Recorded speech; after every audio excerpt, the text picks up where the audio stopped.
देख रहे हैं इस वक्त एनडीटीवी मध्य प्रदेश छत्तीसगढ़। आज हमारी चुनावी यात्रा पहुंची है पंधाना विधानसभा क्षेत्र, खंडवा जिले का एक बड़ा विधानसभा क्षेत्र। और हमारे साथ आज यहां पर कुछ युवा हैं, हम इनसे जानेंगे कि क्या कुछ क्षेत्र में विकास हुआ है, क्षेत्र के विधायक ने जो वादे किए थे क्या वो पूरे हो पाए या नहीं हो पाए हैं, या उनकी क्या कुछ उम्मीदें हैं, या किस मुद्दे को लेकर के वो वोट करेंगे। जी बताइए, क्या कुछ हो पाया है इस क्षेत्र में? क्षेत्र में लगातार विकास हुआ है। सिंचाई के माध्यम से हम बात करेंगे तो सिंचाई लगभग 75 से 80% सिंचित हो चुका है हमारा क्षेत्र। मतलब टेंडर लग चुके हैं, प्रक्रिया निर्माण की प्रक्रिया चालू है। कुछ समय बाद 2-3 साल बाद जो भी उसकी समय अवधि है उसके अंतर्गत 75-80% हमारी विधानसभा पूरी तरह से सिंचित हो जाएगी। आप युवा हैं तो क्या मुद्दे रहेंगे इस चुनाव में आपके? मुद्दे तो ये है कि लगातार भारतीय जनता पार्टी युवाओं के लिए कहीं ना कहीं काम कर रही है, अनेक स्कीमों के माध्यम से युवाओं को रोजगार देने का काम कर रही है। तो हम तो भारतीय जनता पार्टी को ही जिताएंगे, क्योंकि पिछली बार कांग्रेस ने 4000 रुपये भत्ता देने का बोला था, जो कि 4 पैसे भी नहीं मिले। तो कहीं ना कहीं कांग्रेस हमारी नज़र में तो बिल्कुल गिर चुकी है। भारतीय जनता पार्टी की अनेक स्कीम क्या मिला है, बीजेपी ने क्या दिया? मुख्यमंत्री जी की जो रोजगार स्कीम है, जिसमें 25% 30% जो भी ओबीसी वर्ग के हिसाब से जो स्कीम में पैसा मिलता है, सब्सिडी मिलती है, तो उसका लाभ मैंने स्वयं ने लिया है। इसलिए मैं तो भारतीय जनता पार्टी को ही जीतूँगा। बताइए आप, क्या मुद्दे हैं आपके, क्या क्षेत्र में विकास हो पाया है? आप अभी जो मुख्य मार्ग से आए होंगे, विकास के आपने बहुत बड़े यहाँ पर गड्ढे देखे होंगे। ये है पंधाना विधानसभा का विकास।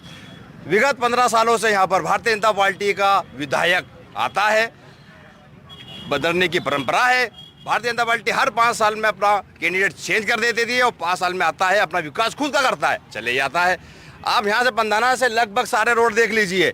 पंधाना से कालंका घाटा खेड़ी देख लीजिए, शिव बाबा मार्ग है जो भी धार्मिक स्थल है। आरूद का पंधाना से आप देख लीजिए, दीवाल का पंधाना से आप देख लीजिए, आरूद बलखड़, लगभग जितने भी रोड है आपको बहुत बड़े बड़े विकास के गड्ढे दिखेंगे। यहाँ पर विकास के गड्ढे दिखेंगे तो आप लोग क्या है इस तरह से जो बार बार एक ही दल जीत पाता है? हम तो भारतीय राष्ट्रीय कांग्रेस पार्टी के कार्यकर्ता है और हम इस बार पंधाना विधानसभा जीतेंगे, क्योंकि हम मध्य प्रदेश में सरकार बनाने जा रहे हैं। कमलनाथ जी हमारे सीएम बनेंगे। और रही बात इस क्षेत्र की, तो हम जो है कांग्रेस का कार्यकर्ता, मैं बीजेपी के लोगों को भी पूछना चाहता हूं कि आपने इतना ही विकास किया होता है, इतना ही पंधाना विधानसभा में विकास काम होता था, कल यहाँ पर असम के सीएम क्यों आते सभा लेने पंधाना के अंदर? आज 4 दिन पहले मुख्य अपने प्रधानमंत्री जी क्यों शेगांव मखाना है? आपने विकास किया है ना, तो आप विकास के ऊपर ही चुनाव जीत जाइए। विकास किया है तो फिर क्यों आपको जरूरत पड़ रही है बड़े नेताओं की? देखिए, ये बता रहे हैं गड्ढों का। दिग्विजय सिंह के शासनकाल में ये पता करना मुश्किल हो जाता था कि रोड में गड्ढे हैं या गड्ढों में सड़क है ना। ये विकास की बात कर रहे हैं इतनी। अभी 15 महीने की सरकार थी, इन्होंने सारी योजनाएं बंद कर दी। संबल योजना जो जन कल्याणकारी माननीय शिवराज सिंह चौहान जी ने जो योजनाएं चलाई उसको बंद कर दिया इन्होंने। लाडली बहनाओं जो है, मुख्यमंत्री कन्या विवाह के लिए इन्होंने ऐलान किया कि 51,000 रुपये देंगे, लेकिन जब उन बहनों की शादियां हुई, उनके घर में बच्चे हो गए, जब तक भी वो 51,000 रुपये उनके खाते में नहीं आए हैं। अब ये जो लेकर आए हैं नया, ये एक लॉलीपॉप, हम ये देंगे वो देंगे। 15 महीने में इन्होंने सिर्फ ट्रांसपोर्ट उद्योग के अलावा कुछ नहीं चलाया है। क्यों बदल गए फिर आपके विधायक? देखिए, Bharatiya Janata party cadre based party है, वो हर कार्यकर्ताओं को मौका देती है। एक बात समझिए, सबसे छोटे से लेवल के कार्यकर्ताओं को उठाकर जिला पंचायत हो या वो विधानसभा क्षेत्र हो या संसद तक भेजने की भारतीय जनता पार्टी में ही काबिलियत है। तो इनका कहना है कि बीजेपी में काबिलियत है, इसलिए वो अपने विधायक बदलती है। और जी बताइए, क्या कहना चाहते हैं? सर, जैसे अभी भाई ने कहा कि दिग्विजय सिंह के शासन में, मैं इतना पूछना चाहता हूं कि भारतीय जनता पार्टी हर 5 साल में अपना कैंडिडेट बदल देती है, तो विकास किया है तो फिर कैंडिडेट बदलने। और मुझे ये बताइए, पंधाना विधानसभा के 210 गांव हैं, क्या एक भी आदिवासी परिवार में ऐसा व्यक्ति नहीं मिला इन्हें? क्योंकि कांग्रेस ने भी इसीलिए स्वीकार नहीं किया, बाहरी व्यक्ति। तो क्या पंधाना विधानसभा में आदिवासी भारतीय जनता पार्टी को कोई कैंडिडेट नहीं मिला, जो अदर जिले से लाना पड़ा? इतना ही विकास था। और यही लोग थे आज से 2 महीने पहले, यही लोग सड़कों पे गड्ढों में रोप करके बेशरम के पत्ते, उसके पौधे रोप करके। पिछली बार छाया मौर्य कांग्रेस से कैंडिडेट रही है जी। आपको भी कोई मिला नहीं पंधाना में?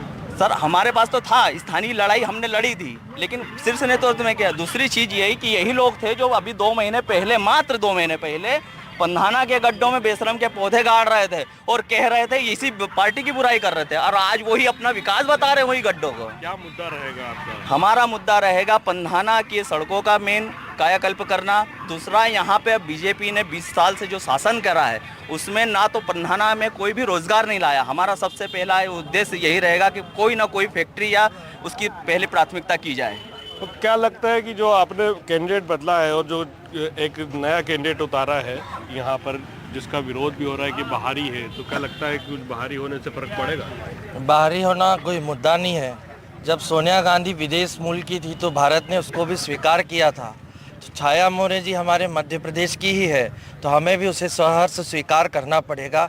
बाहरी कोई नहीं होता, जब व्यक्ति एक घर से दूसरे घर में आ जाता है तो वो अपना हो जाता है। पिछली बार आपके जो पूर्व विधायक हैं, होने वाले हैं, उन्होंने कहा था कि बाहर से आई हैं, हमारा मुकाबला नहीं है उनसे। ऐसा कोई मुद्दा नहीं है बाहरी का, वो स्थानीय है और यहीं के निवासी है वो।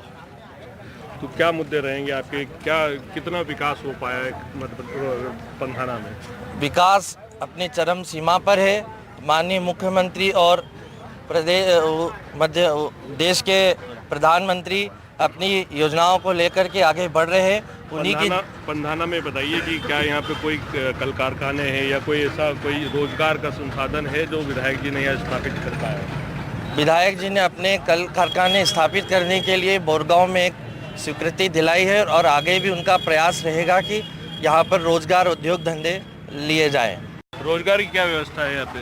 रोजगार को लेकर के माननीय प्रधानमंत्री जी ने, माननीय मुख्यमंत्री जी ने विभिन्न प्रकार की प्रधानमंत्री ऋण, मुख्यमंत्री ऋण के माध्यम से रोजगार की स्कीमें चलाई है। लोगों की आजीविका को मजबूत करने के लिए हमारे क्षेत्र में समूह चल रहे हैं और विभिन्न प्रकार से जनमानस में हमारा पंधाना का जो व्यापार है दिन प्रतिदिन बढ़ते जा रहा है। कितनी ग्रोथ की होगी पंधाना के व्यापार में? पंधाना का क्षेत्र अच्छी ग्रोथ कर रहा है। क्या क्या यहाँ पे मुख्य व्यापार क्या है? हमारा क्षेत्र कृषि प्रधान क्षेत्र है और कृषि ही, खेती ही हमारे क्षेत्र में बहुत ग्रामीण तबका जुड़ा हुआ है पंधाना से। और अभी तो पंधाना की तस्वीर बदलने वाली है। पंधाना में राम राज्य आने वाला है। अभी हमारे क्षेत्र में खंडवा उद्वन सिंचाई योजना, झिरनिया लिफ्ट इरिगेशन योजना और छेगांव लिफ्ट इरिगेशन योजना, ये तीनों महत्ती योजनाएं आने वाली है। किसान के खेत में पानी जाने वाला है और हमारी छेगांव लिफ्ट इरिगेशन तो चालू भी हो गई है। झिरनिया का और खंडवा का काम चालू होने वाला है, जिसके माध्यम से व्यापार और बढ़ेगा, किसान के पास आय चौगुनी हो जाएगी और बहुत अच्छा माहौल होने वाला है। क्या मुख्य फसल क्या लेते हैं आप लोग यहाँ पे? पंधाना क्षेत्र की मुख्य फसल यहाँ पर गेहूं है, मक्का है और सोयाबीन है, कपास है। और अभी हमारे माननीय मुख्यमंत्री ने पंधाना क्षेत्र के किसानों के उत्तम विकास के लिए सबसे बड़ी एक परियोजना कहें या एक अपने किसानों के लिए फूड प्रोसेसिंग यूनिट जो कि 74 करोड़ रुपए की लागत से पास करी है, जिससे पंधाना क्षेत्र के किसानों का माल अब न सिर्फ प्रदेश में बल्कि देश में और विदेश में निर्यात किया जा सकेगा। उन्हें सक्षम बनाने के लिए कोल्ड स्टोरेज बनाए जा रहे हैं, वेयर हाउसेस की चैनल खड़ी की जा रही है। आज पंधाना मंडी में आप जाकर के देखिए कि कितनी गाड़ियाँ लगी हुई है। कांग्रेस सरकार सिर्फ बोलती है कि भैया हम यहाँ पर किसानों की मदद करेंगे, किसानों को देंगे, किसानों के लिए उनके पास कोई प्लान नहीं है। जबकि हमारे माननीय मुख्यमंत्री जी के द्वारा पहले बीच में भावांतर योजना भी चलाई गई, उसके बाद जो फसल खराब हुई थी उसके तत्काल राहत राशि किसानों के खाते में 70 करोड़ रुपए पंधाना विधानसभा क्षेत्र में डले हैं। और ये राहत राशि है, बीमा राशि इससे 4 गुना आने वाले समय में, जो कि आचार संहिता खत्म होते ही हमारे किसानों के खातों में डाल दी जाएगी। भावांतर की बात करी और फसल खराब होने की बात करी, हम जानेंगे कि फसलें जो खराब हुई है उसका मुआवजा मिल पाया है? निश्चित ही मिलेगा। कांग्रेस की जब 15 महीने की जो सरकार रही थी, जैसे मेरे साथीगण ने भी आपको बताया है कि पंधाना बहुत विकसित पे है, व्यापारी वर्ग खुश है और यहाँ पे किसान खुश है। जबकि आप यहाँ किसानों से पता कीजिए, किसानों की हाल बेहाल है। जो खाद की बोरी 400 की मिलती थी आज 1200 की हो गई है।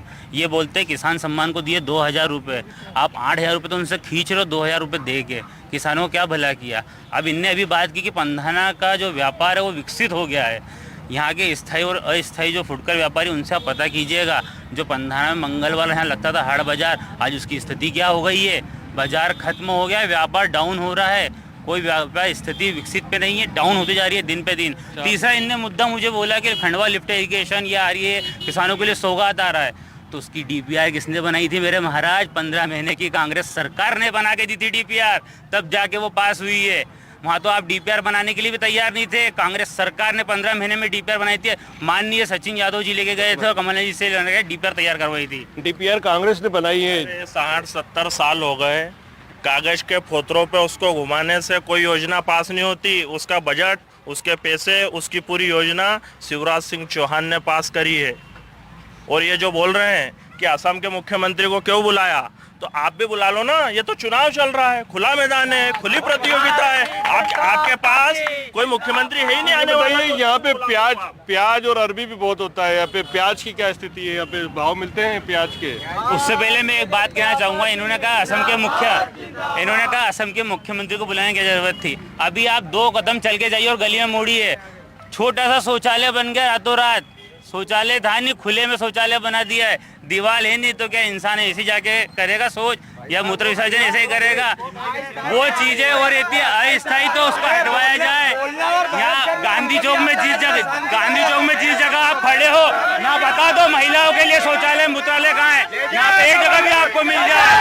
नहीं, खंडवा बस स्टैंड पे जाकर के, पंधाना बस स्टैंड पे जाइए, अगर महिलाओं को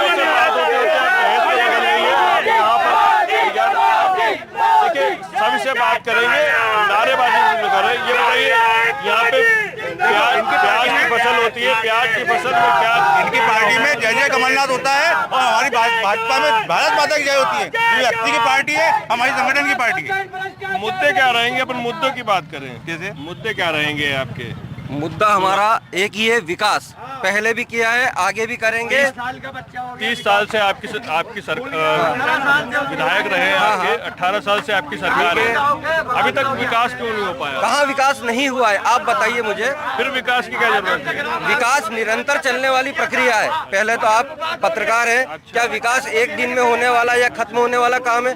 ये निरंतर बहने वाली विकास की धारा है। हमने हर कार्य को तय समय से पहले और उच्च मानदंडों के अनुसार, सुनिए, इस क्षेत्र में सड़कों के लिए कई ऑब्जेक्शन उठे हैं। पूर्व की सड़कें प्रधानमंत्री सड़क योजना के अंतर्गत 9 टन पे लोड उठाने वाली, आप बात बन पाई यहाँ पे? पूरे क्षेत्र में आप जाके निकलिए ना, कौन सा गांव ऐसा है जो सड़क से विहीन है? तो ये थे हमारे साथ पंधाना के युवा जो बता रहे थे कि यहाँ पे किस तरह से विकास हुआ है। हालांकि यहाँ पे कुछ लोग जो है उनका कहना है कि यहाँ पे कोई विकास नहीं हुआ है। देखना ये है कि अब किस तरह से यहाँ के मुद्दे रहते हैं। आपने ये देखा कि यहाँ के क्या मुद्दे हैं और इन्हीं मुद्दों पर जाकर यहाँ के युवा और यहाँ की जनता वोट करेगी। खंडवा से अपने कैमरा पर्सन विजय तीर्थानी के साथ निशाद सिद्दीकी, NDTV इंडिया।